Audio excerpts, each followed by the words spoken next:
Bueno, nosotros somos el grupo 6 y nos tocó hablar sobre la tarea 4, la parte B, que es sobre la purificación de anticuerpos. Para brindar una breve introducción a la práctica, hablaremos sobre los anticuerpos. Son proteínas que forman parte del sistema inmune y son producidas cuando una molécula extraña denominada antígeno entra al organismo. Estos anticuerpos son secretados por los plasmocitos que los liberan hacia la sangre. Es en la sangre donde se dará el reconocimiento del anticuerpo hacia la molécula extraña denominada antígeno. Este reconocimiento es específico, lo que quiere decir es que puede diferenciar entre moléculas que son muy similares entre sí. Los anticuerpos se producen en dos formas básicas para el uso de ellos en los inmunoensayos. Estos son los anticuerpos monoclonales y los policlonales. La elección de un tipo u otro de anticuerpo va a ser en base a la aplicación que se le quiere dar a la técnica que se va a utilizar.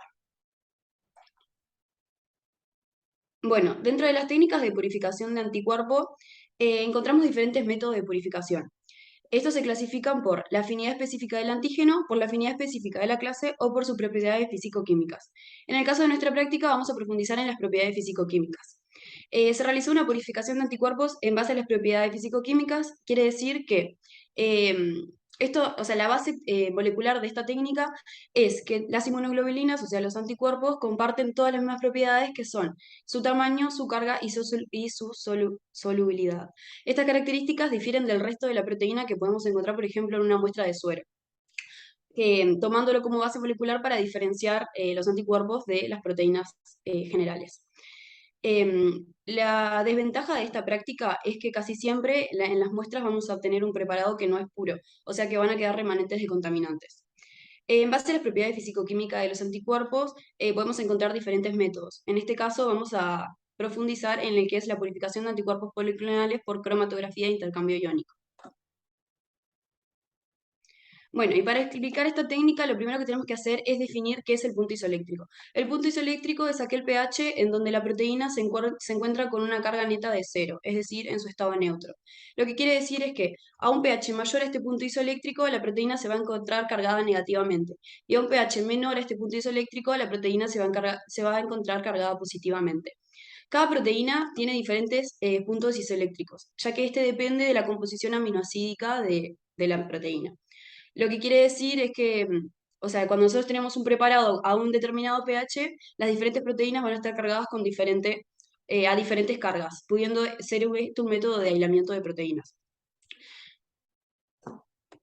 Bueno, en el caso de la purificación de anticuerpos a partir de suero, se trabaja normalmente a un pH 8, ya que es este el valor en el que la mayoría de las proteínas del suero van a estar cargadas negativamente, mientras que los anticuerpos van a estar cargados positivamente. El intercambiador que se utiliza es un intercambiador de resina, un intercambiador del tipo aniónico, que se encuentra cargado positivamente, por lo que va a unir a las proteínas con carga negativa y dejará libre en la muestra a los anticuerpos con la carga positiva. El SDS-PAGE significa electroforesis en gel de poliacrilamida con sulfato sódico y es el método más aplicado hoy en día para análisis de proteínas. Esta técnica es utilizada para separar proteínas de acuerdo a su movilidad electroforética. Esto va a ser en función a la longitud de su cadena polipeptídica, su masa molecular, modificaciones posttraduccionales, carga, entre otros factores. La utilidad del SDS es que este va a desnaturalizar las proteínas y es relevante porque cuando van a perder su configuración tridimensional, vamos a obtener un fraccionamiento, o sea, las bandas van a depender solamente del peso molecular. Vamos a eliminar una variable que influye en la migración electroforética. El SDS es un detergente y cuando calentamos la muestra de proteínas con SDS a 100 grados, el detergente va a recubrir el polipéptido y lo va a mantener desplegado. También, en este caso, la SDS que utilizamos es reductora. Esto quiere decir que también cuando calentamos vamos a colocar agentes reductores. Dos ejemplos son el ditiotreitol o el 2-mercaptoetanol. Y los agentes reductores lo que hacen es separar las cadenas de las proteínas, reduciendo los enlaces de disulfuro.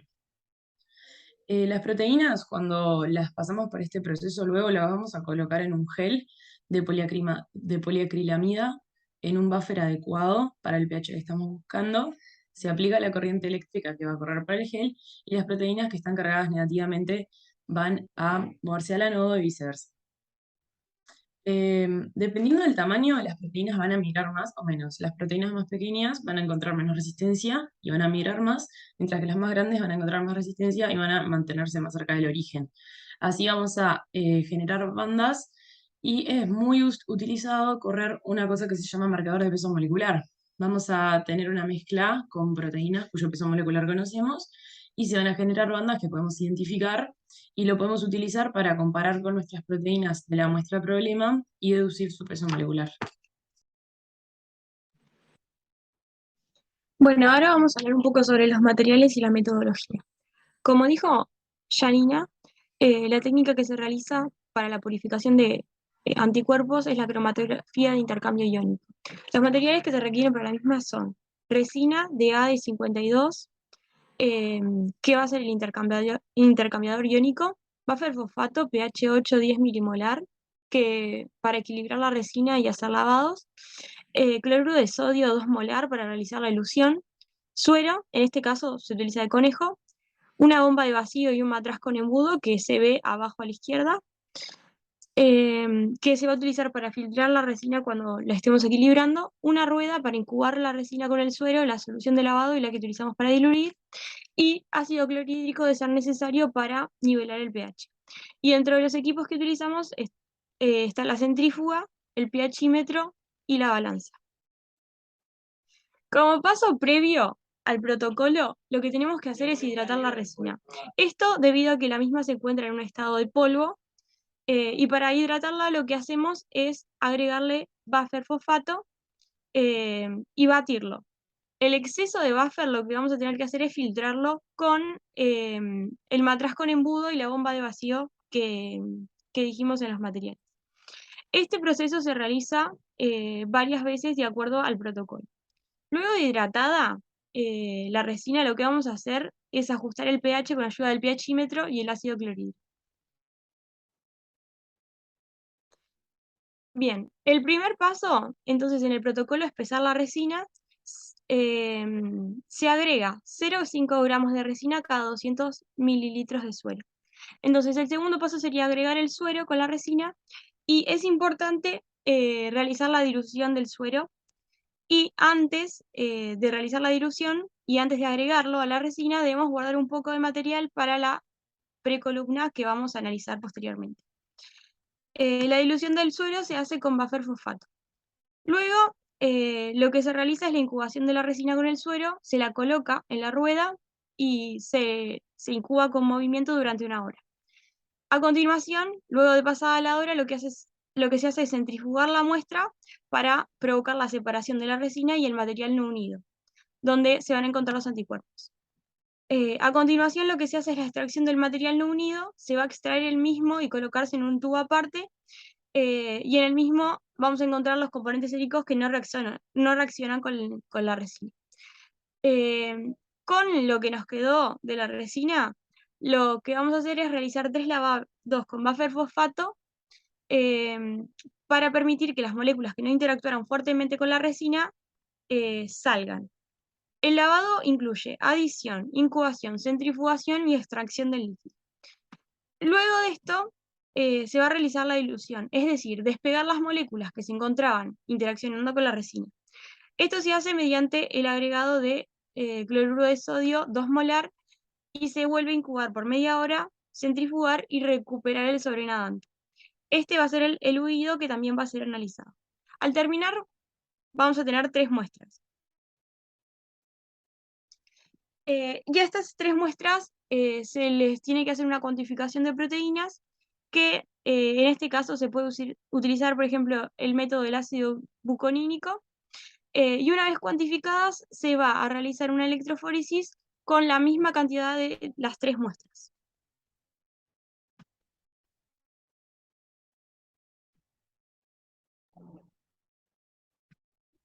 Bueno, hablando un poco de los resultados, podemos empezar por el precolumna, que podemos ver que está sobresaturado. No se pueden distinguir las bandas de cada proteína, por lo que no nos puede servir como comparación. Entonces, es un error probablemente. del que posteriormente va a hablar mi compañera. En cuanto a lo no unido, que esperaríamos que fuesen los anticuerpos, las bandas de los anticuerpos las que se vieran ahí, de 50 kilodalton, las correspondientes a las cadenas pesadas y 25 a las livianas, podemos ver que las que aparecen no corresponden a estas. Por lo tanto, podemos concluir en base a los resultados, básicamente en este caso, que no se purificó bien. Entonces, las bandas que aparecen en el no unido no son las correspondientes a los anticuerpos, sino que probablemente a alguna otra proteína, debido a errores que hablaremos posteriormente. Y en cuanto al diluido, que deberían ser las proteínas que no son anticuerpos, es decir, las que se unieron a la resina y no, básicamente no son anticuerpos porque los anticuerpos no se habrían unido. En este caso no podemos saber si solamente son las proteínas que no son anticuerpos. Podrían incluir los anticuerpos, pero no sabemos porque no podemos comparar con el precolumna, básicamente. Y tal vez eso.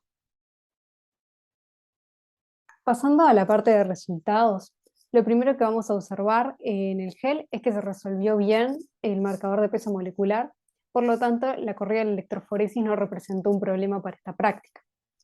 Después, pasando a los resultados como tal, los que habló Lautaro, él habló de que no estaríamos observando las bandas de IgG en la fracción no unida. Esto puede deberse a varias cosas. Primero, puede deberse a que el pH de la resina utilizada no fuera el correcto. Esto puede ser porque no se lavó las veces suficientes la resina o porque no se equilibró el tiempo suficiente antes de ponerse el suero.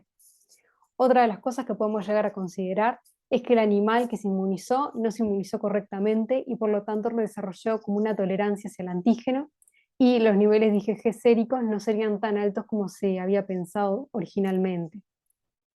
Pasando a la parte del revelado entre los carriles, como bien había dicho Lautaro, el carril del suero puro tenía como una sobresaturación de proteínas y además se desbordaba hacia los demás carriles, mientras que el carril de la fracción no unida estaba bastante tenue en comparación.